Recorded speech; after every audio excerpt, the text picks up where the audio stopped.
Good morning বন্ধুরা, সবাইকে welcome জানাচ্ছি সবিতাস ব্লগ চ্যানেলে। এখন আজকে দেখুন আমার ঘরের অবস্থা দেখতে পাচ্ছেন। আহ, আজকে ঘরটাকে একটু মানে পরিষ্কার করে রাখবো বলে সকালবেলায় রান্না করেছিলাম সিম আলু, মানে পোস্ত, মানে সরষা পোস্ত দিয়ে করেছি। সিম আলু আর হরড় ডাল করেছিলাম, আর ওইটা দিয়ে মেয়েকে দিয়ে দিয়েছি খাওয়ার। আর আর কি এখন করব, সজনা ডাঁটা আছে আর একটু মশলা রেখে দিয়েছি সর্ষে পোস্ত, ওইটা দিয়ে করব।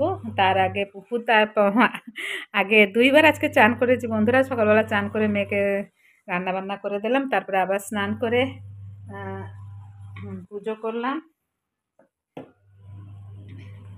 করে মেয়েকে রান্না বান্না করে দিয়ে ওকে পাঠালাম। পরোটা করলাম, আর সিমেই ছিল কালকে রাত্রে, ওই সিমেই দিয়েও খেয়ে গেল। আর বাঁধাকপি একটু কালকে ছিল, কালকের আমি রেখেছিলাম, ওইটা দিয়ে একটু সিমেই দিয়ে পরোটা দুটো খেলাম। পুজো করে ওঠার পরেই খেলাম। তারপরে ভাবলাম যে না, আজকে তো 31 ডিসেম্বর, তো ভাবলাম যে একটু ঘরটাকে একটু পরিষ্কার করে দিই আর গুছিয়ে ঠুছিয়ে নিই। ওই জন্যে দেখুন এই ঘর করে একটু পরিষ্কার করছি। ওই জন্য সারা ঘর কিরকম ছড়িয়ে হয়ে পড়ে রয়েছে। আর ভাত হয়ে গেছে, ডাল হয়ে গেছে, সিম আলু পোস্ত করেছি। আর আর কি এখন সজনা ডাঁটা করবো। এই যে রয়েছে সব আনাজ ফানাজ, ঘরটা পরিষ্কার করে আপনাদের কাছে আসছি।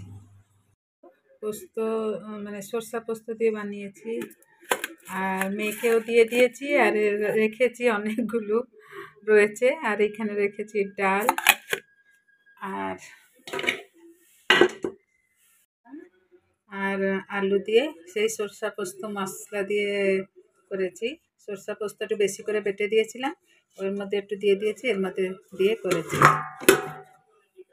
আর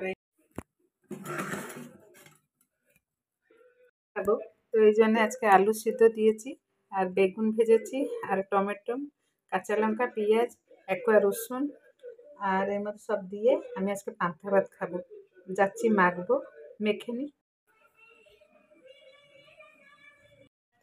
আর এইখানে দেখুন আলু, বেগুন, ধনে পাতা, টমেটো, কাঁচা লঙ্কা, পেঁয়াজ, এক কোয়া রসুন, আর এখানে আছে এটা দিয়ে মাখবো।